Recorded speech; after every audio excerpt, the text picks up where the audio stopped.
Hello, everyone. Please join me in welcoming my guest. He's from Lithuania. He conquered Florida, and now he's taking over California. the guitar playing internet sensation with almost 430 million YouTube views. Really? It's Dovydas. That's a lot. I didn't know that. That's a lot. You're just on autopilot. You're just doing your thing. And you don't Yeah, even I know this haven't anymore? checked. I don't remember the last time I checked. Yeah. Okay. Wow. I was feeling kind of down yesterday. That makes me feel better. Okay. Okay. Yeah, I'm I doing was gonna say something right. congratulations on that. No kidding. I mean, I guess that kind of goes into my first question pretty smoothly. Is that like I noticed you have over 2,000 YouTube videos that you've been posting over the course of 14 years. Even if you look back on it now, some of those early videos only have like 150 views. Like, what motivated you to keep working at it for so long? Oh God. I guess I was looking for what people would want to. Well, hold on. No. At first, I didn't take YouTube seriously, or internet seriously, because why would you? When you form your dreams as a musician, and I see you have a guitar hanging, and you have like hair that's longer than the typical business person hair, so you understand the spirit of rock and roll or like dreaming dreams, and you work in a pedal company, so when we formed our dreams, the internet didn't exist, so our idea of success was like recording an album, getting signed to a record label, going on tour, shooting a music video, maybe appearing on MTV or VH1 or Ryan Seacrest, and watching the Britney and Christina Aguilera and the Mickey Mouse Club, or anything like sort of like the monoculture, the media of that time. And that's when we formed our ideas of what's possible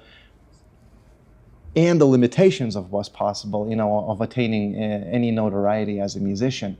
And then thanks to the internet, the world was changing so fast that my ideas didn't catch up until much later, because when I was 19 years old when I came to America by myself, and I got a record deal and I recorded an album and tried to go on tour and found a manager, booking agent, all the traditional things, appearing on morning television on a local TV news station, and it's like, oh, and this is the young guitar prodigy is gonna play a song, and then I play like a song, whatever, and it doesn't seem to matter, and then it didn't. It seemed to, I guess it was dead, and I just didn't know it was dead. The traditional route, the traditional pathway towards success, and then internet democratized the access to information and the distribution of it. So now I'm no longer beholden. No one's no longer beholden to a gatekeeper with a big $40,000 camera and booking a studio time in Burbank to film a thing, and then maybe it'll get placed on channel number 5 Wednesday at 8 a.m. That's it. That's gone. You have Right. internet, you have cell phone. And my sister told me about PewDiePie, an entertainer that has nothing to do with music, but yet millions of people were watching him at the time. So I'm like, okay, how can I do something like that? And I was already performing shows, so I kept trying different formats. I literally, one of the first videos you cannot find on the channel is just me sitting down and talking to a camera, and that wasn't me. I was just trying to emulate what was popular on the YouTube at the time. And it's like, wait a minute, I already do shows, I already do gigs. So I started filming the whole thing, and then, chopping it up later into songs and then just posting individual songs, and then I kind of found it, like there's like a half a dozen different formats that I found that, I know for a fact work. And other musicians don't post those formats because they're too self-critical. Right. Oh, that's got to be a huge one to get over it, and just like, especially if you're doing it from a live perspective, to just be happy with what you did and be able to put it out for the world. Oh, for sure. Like, was there a huge leap into kind of beating that out of yourself when you get down on yourself for not being perfect or whatever? I'm thinking, because it was, let me see. Yeah, I first videos are the ones that, oh, this is a cool jam, so I'm gonna post that, right? And then the title is like Space Jam in A minor or G minor, whatever. Right. Right, with like the synth, or like if Steve I played with The Weeknd, you know, and then, you know, because The Weeknd 80s album came out, so I was like thinking of the titles, or how do I describe it to someone who knows nothing about me or nothing about my music, you know, screaming guitar and synthesizer at the same time, you know, and I only put the good ones. What helped to get over that even the bad ones should be put out is when the bad ones blew up and went viral, and Right. and no one roasted me for it. You know, well, there's always snobs. You know, there's always guitar dweebs. You know, the third fret. Actually, he didn't play that. Well, you know, it's okay. We need all kinds of people in the world. But yeah, like what I thought was a mistake, I just put the whole thing as a joke, and it's just just blew up, you know, in that way, you know. So that was like, oh, okay. I am not the judge of what's good or bad, you know, at all. Like, so that has been proven to me over and over and over again. So now I even the really bad jams, the really bad tracks, or whatever, me just fumbling, I embrace the part that not just the performing music correctly is entertainment, or the song is entertainment, but everything that happens before, in the middle, and after, even the Right. speech, even I don't really know how this goes, you know, and then me fumbling the words, or anything, literally from camera on to camera off.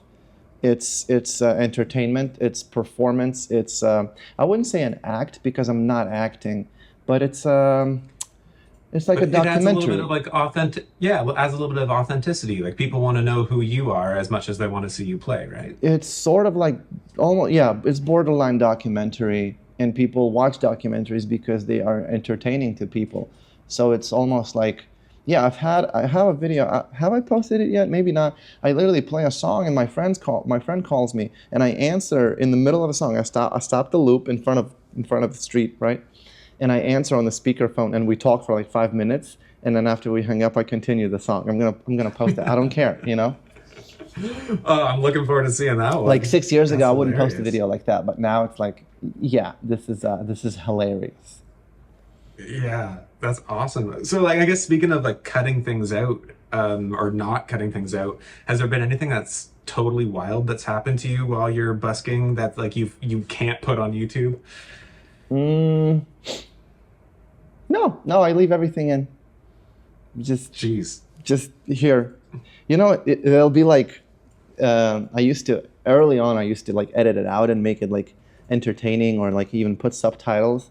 Now what I'm noticing is maybe either the people and the viewer behavior, you know, is okay with like sitting through it, or maybe it's just now they got used to the way I do things, you know, so it's fine.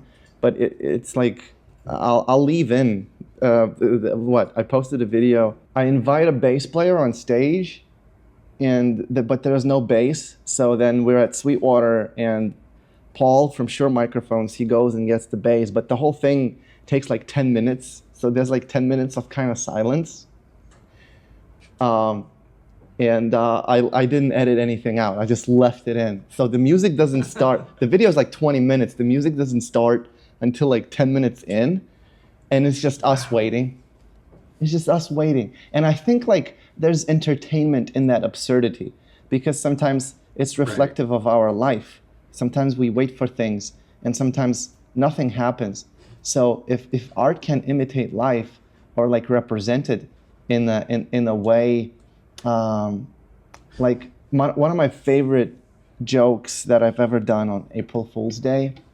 I've been wanting to do that. I got this idea, you know how like everybody will post something on April Fool's Day, like even the companies, like we're releasing a new pedal and it's a clone, right? Or whatever. Or like Yeah. Gibson, we're announcing a new guitar model and it's a Stratocaster. Or like Fender will post, you know, or like creators like, I quit YouTube, and it's like clearly April Fool's Day. So my favorite was, and the object of that, what I was making fun of, is a human proclivity to vicariously consume drama. It's like they get all the benefit of the drama without any of the hassle of personal risk involving themselves. That's why they love, I call it voyeurism because it exists in movies, when two people are having a private conversation in the movie scene. It's basically us enjoying it voyeuristically and eavesdropping, where in real life it would be rude or inappropriate, to eavesdrop on.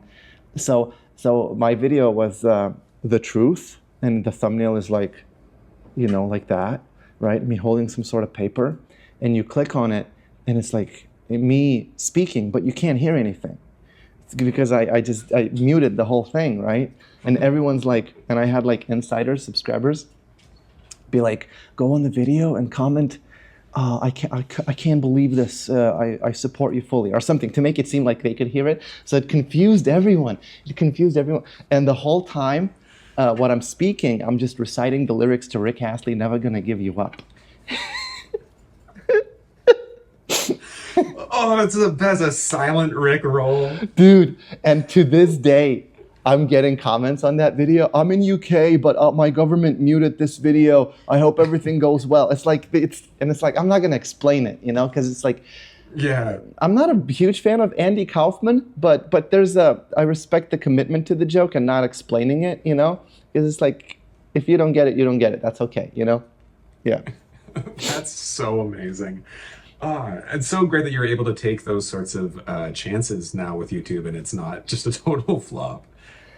Yeah, it's dude. My favorite thing is to troll Rick Beato whenever I do like a guitar unboxing. Or something. Like I think the one before last, Fender sent me like their new amp, and the title of the video was "We Need to Talk About This," and I put Rick Beato in the thumbnail. So I'm a little bit of a menace, right. It's fair. Once I have more subscribers than Rick Beato, I'll have to stop. But right now it's fair game, Yeah, exactly. You're the underdog. Yeah. So I guess talking about the technology of your whole rig and everything, just like, again, with the history of stuff, I saw that you've been looping stuff for at least 10 years.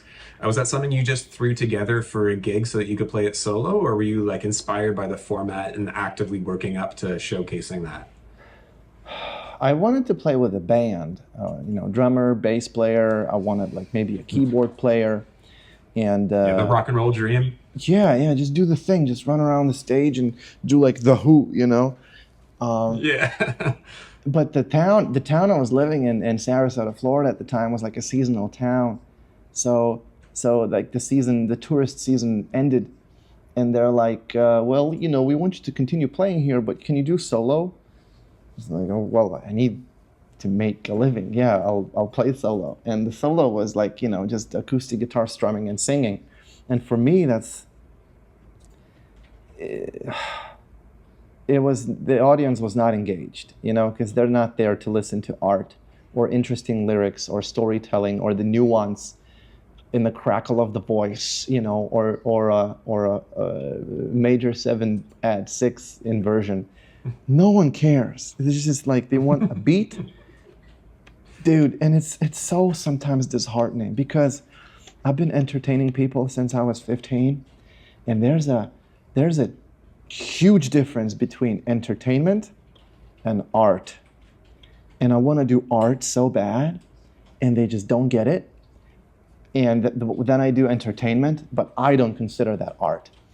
So anyways, I wanted to play guitar solo on top, so it's like I got like a 1-track looper, RC3, Boss RC, not 1, maybe RC2, I don't remember. I had like drums on it. And then later, like I got like a 2-track looper.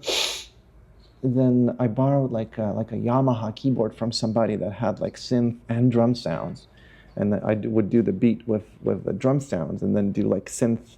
I'm like, oh, this is kind of cool. And then, dude, the OG of live looping, a person that never gets enough credit, Dub FX. Like he was touring the streets of Europe. He's from Australia or New Zealand. God help us. I don't know. That country has koalas and kangaroos. I don't know which one, right? And out of his van, and just looping everything with his voice and using GT100, Boss GT100, the guitar effects unit for his vocals. And he actually pioneered the whole looping. Like, I believe like a Boss RC505 looper is actually, they had him as a consultant or something. I don't know. And it's like everyone's like, oh, this guy is like the master looper. This guy is like, no. Dub effects. Dub effects walked so we could run. You know, so I was watching his videos, and it's actually cool. And then I saw that, you know, his videos also get a lot of views. It's like, oh, I could do that, but if I do that with a guitar and make it sound interesting, make it look cool, you know. So then 505 came out. Boss released 505, and I got it. And at first I didn't get it because the default settings didn't have quantization enabled. It had quantize inside of it. It was just too loose for me. It's just too weird. But you know, but then I think I sold it, and then I got it again, and then, you know, by that time I learned it. Yeah. That's always the way when you get something just a little bit too far out of reach, that you just gotta leave it for a little bit. Let it come back if it's meant to be. I've abandoned it. Yeah. And I got like a RC300, which is like a floor unit for a guitarist, but only has 3 tracks. And I was like, okay, but the faders and almost like being a DJ and producing, as opposed to just laying tracks like a guitarist would loop, the hand unit is so much more versatile, you know, so you can like really like produce a track, you know. Yeah. Clearly, very quickly, based off of all your videos, you're able to throw that together so fast.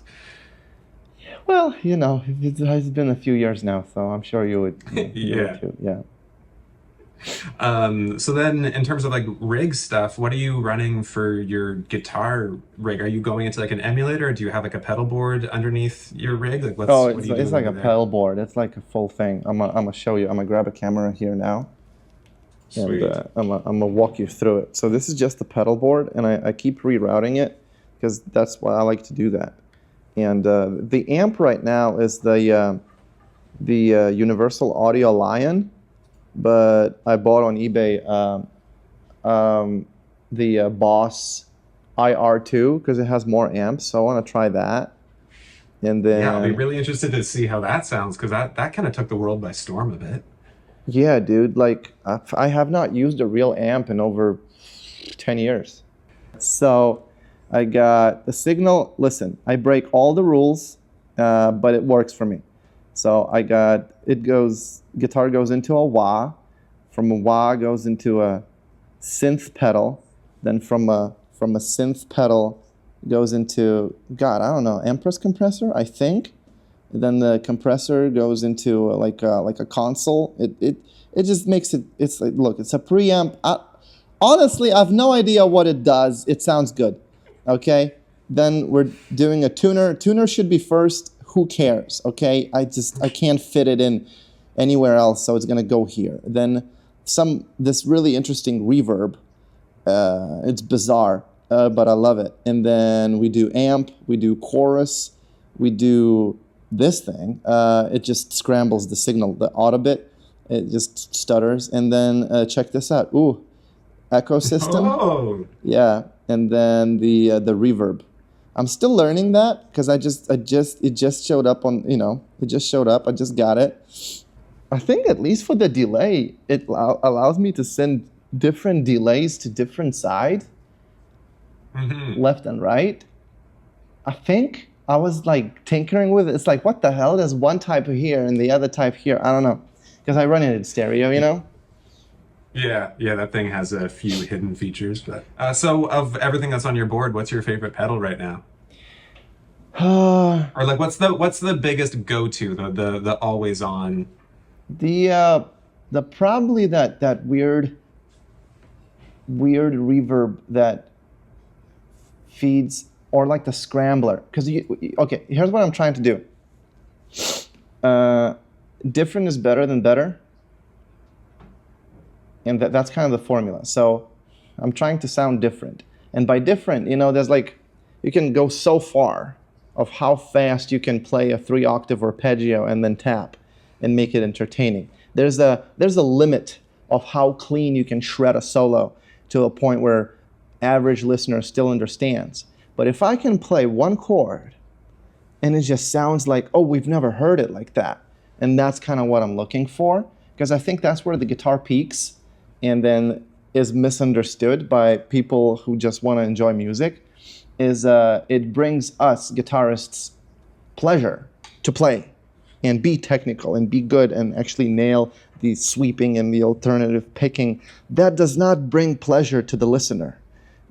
It's like the mechanics of action and movement, the pleasure derived from the mechanics overrides the pleasure that we used to get from just listening the sound before we even learn how to play. And that I feel like there's a good amount of guitar music that's in obscurity because of that, because it's fun to play, it's pleasurable to bend and tap and sweep pick. It's just unlistenable, you know?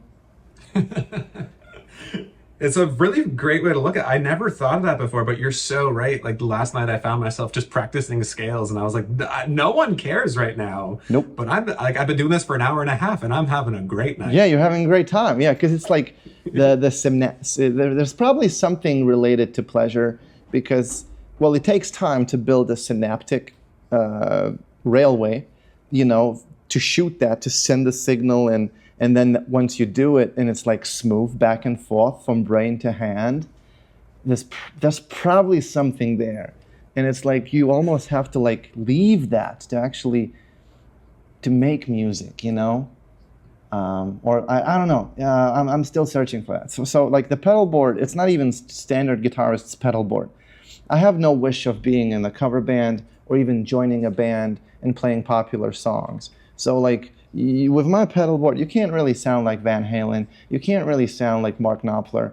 It's kind of weird and wacky, and but it sounds like a very unique synth patch, you know, that people are seeking, you know, kind of like Roland Juno, that one limited edition issue. And it was used in this one song, and we just can't find it. And this plugin just came out, and it's $700 for this plugin. But you know, whatever. It's like, so I'm like looking just for the sound, not even the tone, not even the neck pickup or the bridge pickup, or like, you know, the volume rolled down, you know, in the 250K pot, you know, that just like just cleans up. It's like no, not that, but like the frequency spectrum, you know, of just. I don't know, you know, so like all my new songs that I'm recording right now are kind of like, it's guitar and it sounds like a guitar, but it's, you know, it's on a different frequency spectrum. It's like a little bit wider because as guitarists, that's another thing, that's another problem I have with the guitar, right? Listen, this is a telephone pickup and it's been the same way for 70 years with a 1/4-inch cable into a speaker, right? And it's, the frequency spectrum is like this, right?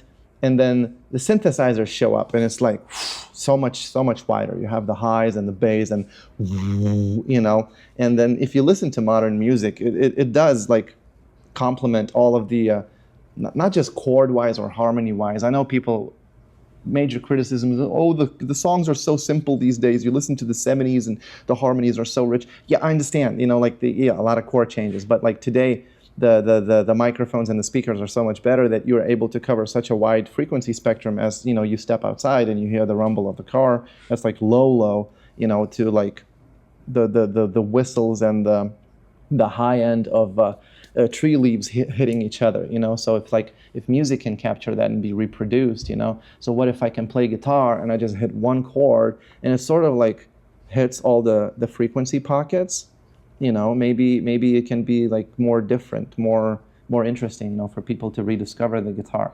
Because right now the most popular guitarist is Taylor Swift. You know, we can hate on it, we can you know, yell, we can you know, pull our hair, but the number one guitar sales driver right now is Taylor Swift. Yeah. Yeah, that is a crazy stat. I see that that whole idea coming across in a lot of music these days, especially guitar-centric music. I find it falling away from traditional guitar tones and more into these like almost synth-driven things, like whenever you get a fractal, like an Axe Effects or whatever, powering your rig, you can get away with a lot more of that. So it's interesting that you say that because it seems definitely true for a lot of musicians or a lot of guitar players that they seem to be gravitating towards that. Yeah, you can only have so many polyphia bands, you know? Hmm. Something more interesting has to be discovered, you know? Or showed to play, or maybe something forgotten, you know? And you can only have so many acoustic guitar strummers, you know, that are, you know, I mean, you'll have millions, but meaning like the ones that, you know, make songs that everyone wants to listen to and Right. and write the soundtrack to people's lives, you know? Yeah. So, while you're trying to find those sounds that are outside of like the guitar playing canon, are you just like on forums seeing what is the new thing? Or are you just buying pedals and plugging them in and seeing how it can kind of affect your tone? It's so not on forums because it's almost counterintuitive, right? To find a pedal combination where you're going to put on your pedal board and it's going to sound unique, where Right. the pedals themselves are not one-off. They are made to be bought and appeal to the middle of the bell curve of a consumer, you know? So Right. it's not going to be two standard deviations away to the left or to the right on the statistical spectrum. So the sheer fact that it's made already renders it, this is common. That's it, it's common. You know? So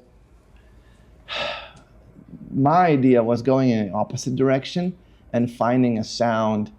Okay, so I've been working with like producers. I'm like recording actively like a madman original songs, and I hired 3 producers because while one is busy mixing and mastering that song, I got 2 others. So it's like, you know, normally it would be like 1 producer a week. No, I do like 3 a week, and one's really good with like gut wrenching, like oh ballads, and it's like oh that just hurts. The other one's really good with like K-pop and hip hop and different effects, you know, with like stutter. And the third one is really good with like rock and Pearl Jam, Temple of the Dog, Soundgarden, kind of like just big guitars and just yelling and real drums, you know. So I have like, okay, I have like enough. This guy will do these songs that I wrote, this guy will do these songs, and this guy will produce these songs, you know. So, and these producers, they work with, well, they all like freelancing as well, you know, so I'm able like to hire them like without any agents, without any managers, you know, just like, hi, it's me, and, you know, then I just sell them the money later. But they also work with labels, and they work with other artists that are like on the verge of blowing up, or like labels are investing an obscene amount of money into this thing. And they know the trends before they happen. You know, like we see, like Amy Winehouse, you know, blows up like what 15 years ago, and then you know she's basically responsible for everyone singing in cursive. Right. You know, it's like all the copycats. It's like as soon as you see it on the rise, on the trend, it's too late. It's like a tsunami. You know, you see the wave on the shore, too late. Just enjoy it now. Just watch it. You know. So they see before it happens because they're literally working on the track and the way they're recording a guitar, and they're like in touch with other producers. And this guy showed me this one track he's working on, or his buddy is also working on it, and it's like that's gonna be the next big guitar sound, and it just sounds like garbage, but for whatever reason it's like a thing, you know. So then I looked up the artist and I found like an interview, right? I found this interview of this artist on YouTube that has like less than 1,000 views.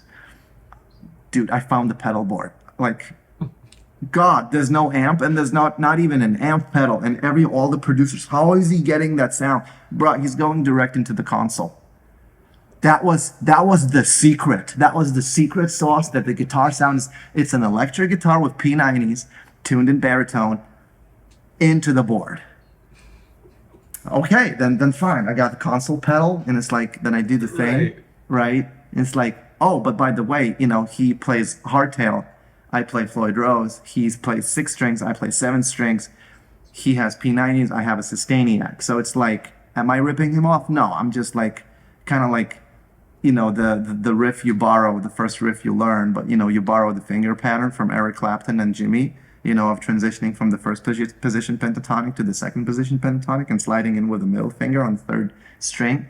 It's not stealing, but it's borrowing, Right. Or like when you slap a Phase 90 pedal, you're not stealing from Eddie Van Halen, So it's like, okay, I can do that, and I can like take it a little bit further, and it's not popular where people like know about it, and like other guitarists are copying. So it's sort of like basically insider trader information, sort of at the stock exchange, like, and he's basically ripping off Police, like early Police of the late 70s, early 80s, this particular artist. So it's like, I'm not writing songs the way he does. It's different, but it's like a sound. It's like there's like a sound to it, Yeah. It's funny that you talk about like stealing and everything, because that whole like just plugging into a console strip, that's kind of like a Beatles era thing too, to get like the helter skelter sort of push tone, and like those guys chant, like John Lennon champions stealing stuff and like reappropriating it. So it's funny that it's just coming back into that. Dude, it's hilarious. Yeah, it's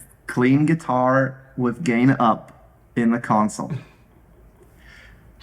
And all these producers, they're like, how is he getting that sound? I figured it out, So when I showed my producer, he's like, bro, are we going to change the world? It's literally what he said, yeah. So that's amazing. Yeah. So I guess to talk about, because I think of Empress pedals as like utility pedals. I think that we do some pretty good quality studio stuff, but I also wouldn't consider us like super wacky. So like, how do our pedals fit for you in a way that like other brands didn't really do that? Compressors necessary, delays necessary, reverbs necessary. I'm not relying on, and I need delay and reverb in stereo. Like, it's mandatory. Will it make a difference? No, but look, it's like flossing my ears, okay? It's like a ping pong, pong, pong, pong, pong. Like, and the more versatile it can be, because like there'll be like a pedal, like a company will make a reverb, right? And then it'll have like a switch. It's like 62 reverb, the 65, and the 68. And it's like, brother, cool, but this is like nostalgia market. Like, I want that, and I want like some weird shit, So like the whiskey setting, or whatever it's called, or the lo-fi, or the ghost, or like, I was like, scrolling through, and it's like, right? And I just hit it, right? So I'm like, okay, I'm able to hit one chord and make it sound different, as opposed to like all the like middle of the road people, they need like, that particular tone because they're maybe in a cover band. Maybe they are, I don't know, doing like Las Vegas live band karaoke shows, and they have like a song list and they have to sound like that. I don't have to sound like anyone. I can just do whatever I want. So having like the traditional, studio played hall reverbs, and then weird stuff to combine it with. So that's kind of like the perfect balance, because like, I don't think I know another like delay or reverb pedals that has like how many, like over 10 like different like modes, and then like 3 within each. Yeah. So it's like 30. Yeah. Even at that, some of them have up to 5 depending on the mode because of anyway, yeah. Yeah, exactly. It gets to be a lot. So yeah, I kind of need a lot, especially for whatever's considered necessity, utility, or average, because like everybody has a delay, everybody has a reverb, but if I can have a different one, and then depending on the songs, because it's almost like a synth patch, you wouldn't play the same. Synthesizer players, they're not gonna play the same sound on the 10 song album, but the guitarists, they will find this one tone, right? And that's it. And it's just for 40 years, it's the same guitar tone. Well, I don't know. I just don't see it that way, Right. That's so funny. Man, you're really changing the way that I think about playing guitar. This is wild. This is blowing my mind. Um, I mean, so that's kind of covering all the bases that I wanted to talk about. Is there anything that you wanted to like plug or anything that you wanted us to throw into the video? Well, there's gonna be new songs coming out for me, and the guitar is gonna sound like a guitar but different, but the same. It's like figure that one out. I have no idea. And you know, it's not. I do have a rock song, so it's definitely got a few rock songs and some hip hop. Oh, dude, I did hip hop, but I did it the way I've never heard anyone do it. I did you know Muddy Waters, Can't Be Satisfied riff. Doom, Yeah. doom, doom, boom, boom, boom. So basically that, and it's a hip hop song, and I'm rapping the whole thing.